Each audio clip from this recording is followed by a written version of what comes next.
You just have to experience it, and preferably on big speakers.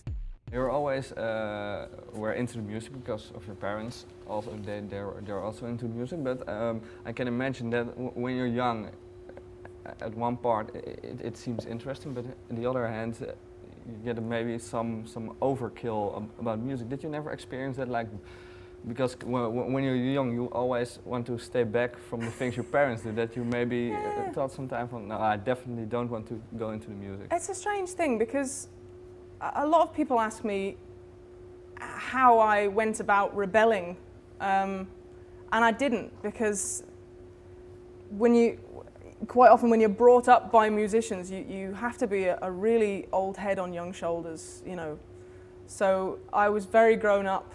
I was a lot more grown up than I am now, in fact, in my teens. So rebelling seemed a tad juvenile, you know. It seemed a little bit like, it was very cliche as well. Everybody, you know, was expecting it, and I thought, no, I'm not going to give them what they expect. I'm going to do something else instead. So you know, music was a profession in our house as much as it was a joy, you know. So I wanted to just get on with it, you know, get on with making sound. So yeah, I did. I just kind of carried on and tried to be, you know, a professional, try and do the job well, and you know. Yeah, what was the first time you had an instrument in your hand and playing? Probably one of those plastic recorders at school. But my dad, he lent me the first Tokai Telecaster that I ever owned.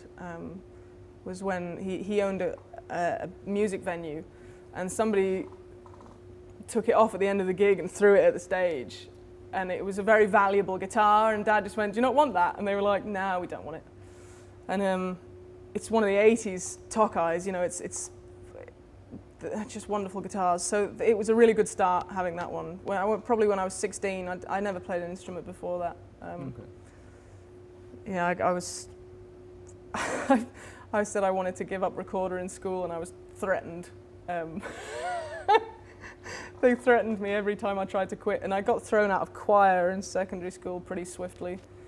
So I had a series of really not very inspirational music teachers in my life. So it was a very personal thing, music. It was always a thing, because I live very rurally, so there weren't any people near me that were into the same stuff. So, and pretty much until I was 18, I just listened to the music that I listened to and was completely unashamed about it. Yeah, were you also always so unashamed about it? Because when you're listening to different things than most other people, yeah, when you're in your teens, you're very sensitive for those kind of things. In every way, I was pretty much different to everybody. So music wasn't going to make, you know, much of a difference to how I was accepted. You know, school's just like that, isn't it? I mean, everybody feels excluded at most points, I think. So, yeah, I mean, I didn't like Oasis. I didn't like happy hardcore. You know, I was brought up on hip hop actually. My brother and me listened to a lot of old school jungle and a lot of hip hop in the sort of mid-late 90s. So I went to school. I liked that, and everybody else was listening to. Do you know Bonkers compilations? No. They're like happy hardcore mixtapes. Oh, okay. Everybody was listening to those with their earphones, and it was like, except me. I was like, no, you're all right, thanks, I'm fine. So yeah, it's always a very personal thing, you know. And if anyone says, it's a very English thing actually. If you say, I really like this band, and everybody goes, yeah, well, none of us like it. They'll go, oh yeah, I didn't mean, I only meant it ironically. But I don't believe in liking music ironically. You know, if you like Bon Jovi and Bon Jovi brings you joy, you just say I like him, you know, and you know, not care about the consequences.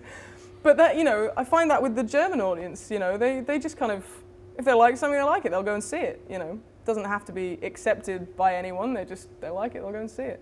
Yeah, that's a good way of thinking.